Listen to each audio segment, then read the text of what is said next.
పంచాయతీలో యమున వచ్చి నన్ను నమ్మి కనకాన్ని మా ఇంటికి పంపించండి అని మాట్లాడుతూ ఉంటుంది. ఏంటండి ఆ రోజు వేరే వాళ్ళని తీసుకొచ్చి మా అమ్మ నాన్న అని చూపించావు, ఈరోజు ఈవిడని తీసుకొచ్చావా అని ఆదికేశవులు విహార్ని నిష్ఠూరంగా మాట్లాడుతూ ఉంటే, ఆపండి నాన్న అని లక్ష్మి గట్టిగా అరుస్తూ చెప్తూ ఉంటుంది. ఒక్కసారి నేను చెప్పేది వినండి నాన్న, మీరు విహారీ గారిని తప్పుగా అర్థం చేసుకుంటున్నారు అని చెప్తూ ఉంటే, ఏంటి తప్పుగా అర్థం చేసుకున్నది, నా కూతుర్ని ఎంత హింస పెట్టాడు వీడు, నేను ఎలా ఒప్పుకుంటాను అని అంటూ ఉంటే, అతను హింస పెట్టడం కాదు నాన్న, ఆయనే నరకాన్ని అనుభవించారు, అసలు జరిగిన విషయం వేరు.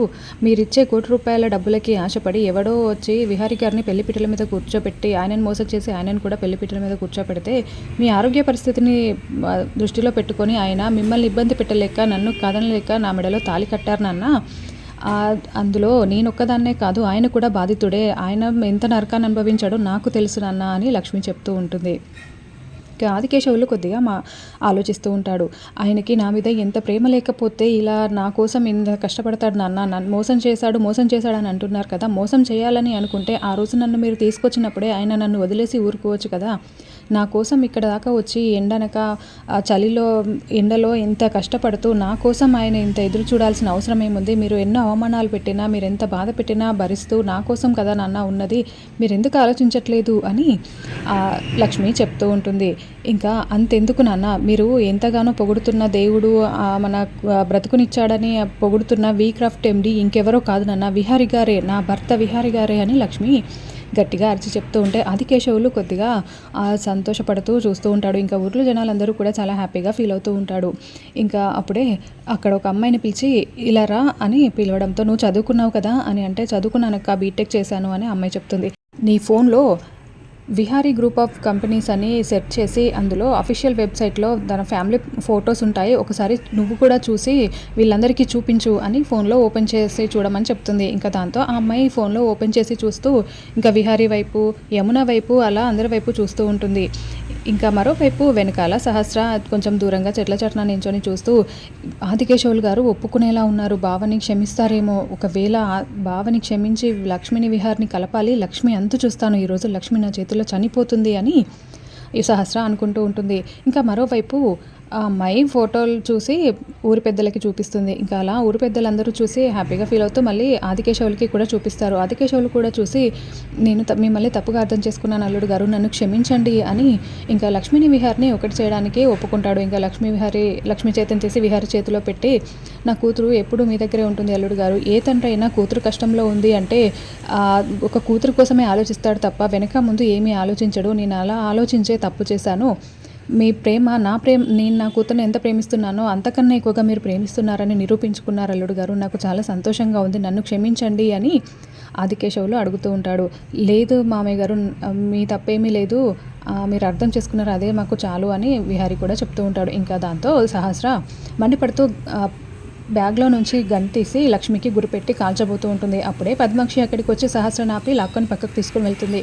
ఇంకా అలా సహస్రాన్ని కారు దగ్గరికి తీసుకొని వెళ్ళి సహస్ర చెంప పగలగొడుతుంది.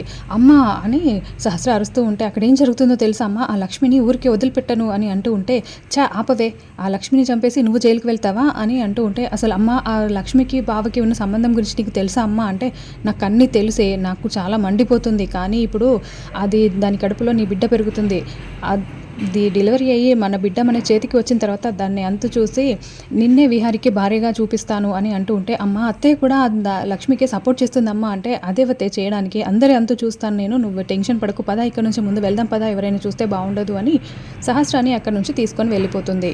ఇంకా మరోవైపు అందరూ హ్యాపీగా ఇంటికి వచ్చేస్తారు. ఆదికేశవులు ఇంటికి వచ్చి, అసలు ఇంకా నన్ను క్షమించండి అల్లుడు గారు అని మళ్ళీ ఆదికేశవులు మాట్లాడుతూ ఉంటే, పర్వాలేదండి అని ఇంకా విహారీ కూడా మాట్లాడుతూ ఉంటాడు. ఇంకా అప్పుడే, మీరు అప్పటి నుండి నేను మిమ్మల్ని ఒకటి అడుగుదాం అనుకుంటున్నాను చెల్లమ్మ అని ఆదికేశవులు అంటూ ఉంటే, ఏంటన్నయ్య అడగండి, నేను లక్ష్మిని బాగా చూసుకుంటాను, లక్ష్మిని సంతోషంగా ఉంచే బాధ్యత నాదన్నయ్య, నన్ను నమ్మండి అని యమున చెప్తూ ఉంటుంది.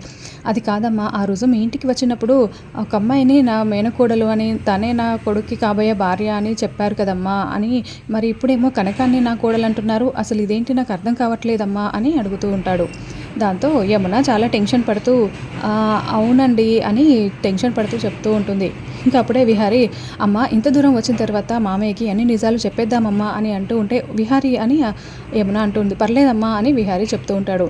ఇంకా విహారీ నాకు సహస్ర అనే మరదలుంది. తనతో నాకు పెళ్ళైంది. తను గర్భవతి అని చెప్పడంతో ఇంకా అదంతా సీన్ జరిగి ఆదికేశవులు వచ్చి విహారిని తల నరికినట్టుగా యమున ఊహించుకొని ఉంటుంది. గట్టిగా ఒక్కసారిగా ఉలిక్కిపడి లేచి ఈ విషయం చెప్తే ఆదికేశవులు గారు ఇలానే చేస్తారు అని ఇంకా విహారీ నేను చెప్తానమ్మా అని చెప్పబోతూ ఉంటే ఆగు విహారీ నేను చెప్తాను కదా అని మీరు అనుకుంటున్నట్టు మీకు ఆ రోజు చెప్పింది నిజమేనండి. సహస్ర నా మేనకోడలే నా కోడలే అని అంటూ ఉంటుంది. అదెలా అమ్మా అని ఆదికేశవులు షాకింగ్గా అడుగుతూ ఉంటాడు. నాకు విహారీయే కాకుండా ఇంకొక కొడుకున్నాడు అని యమున చెప్తుంది. దాంతో లక్ష్మీ విహారీ ఇద్దరు చాలా షాకింగ్గా చూస్తూ ఉంటారు. పర్వాలేదు అన్నట్టుగా యమున సైగ చేస్తుంది. తనకే సహస్రాన్నిచ్చి పెళ్లి చేద్దాం అనుకున్నాము. తన గురించే చెప్పాను ఆ రోజు మీకు అని యమున చెప్తుంది. ఓ అలాగా, సరేనమ్మా, మిమ్మల్ని నేను ఇబ్బంది పెట్టాను. అనుకోకుండా లక్ష్మిని అలా ఉన్న పలంగా తీసుకుని వచ్చేసాను. కానీ ఇప్పుడు సంతోషంగా పంపించాలనుకుంటున్నాను. గౌరీ అన్నీ సిద్ధం చేసావా అని అడుగుతూ ఉంటాడు. ఏంటండి అని గౌరీ అడగడంతో పద నీకు చెప్తాను అని గౌరీని లోపలికి తీసుకువెళ్ళడంతో అమ్మ ఏమనమ్మా ఏంటి అలా చెప్పారు అని లక్ష్మి ఇంకా ఏంటమ్మా ఇలా చెప్పావేంటి అని విహారీ అడుగుతూ ఉంటాడు. 1000 అబద్ధాలు ఆడి ఒక పెళ్లి చేయమన్నారు నాన్న. మీ ఇద్దరు సంతోషం కోసం నేను ఒక చిన్న అబద్ధం ఆడాను. ఈ పాపంలో భాగం మొత్తం నాదే. మీ ఇద్దరు సంతోషంగా ఉంటే అంతే చాలు నాకు. ముందు మనం ఇంటికి వెళ్ళాలి.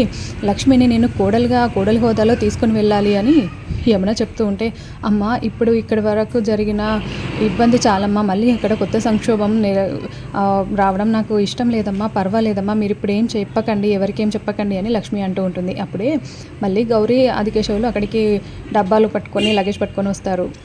నా కూతుర్ని సార ఇచ్చి అత్తగారింటికి సంతోషంగా పంపించాలనుకుంటున్నానమ్మా, ఇవన్నీ తీసుకోండి అని చెప్పడంతో ఇంకా యమున విహారీ లక్ష్మి అందరూ చాలా సంతోషంగా చూస్తూ ఉంటారు. అలా మళ్ళీ ఆదికేశవులు లక్ష్మీ విహారీ చేతుల్ని ఒకటి చేసి అల్లుడు గారు జాగ్రత్త అని చెప్తూ ఉంటాడు.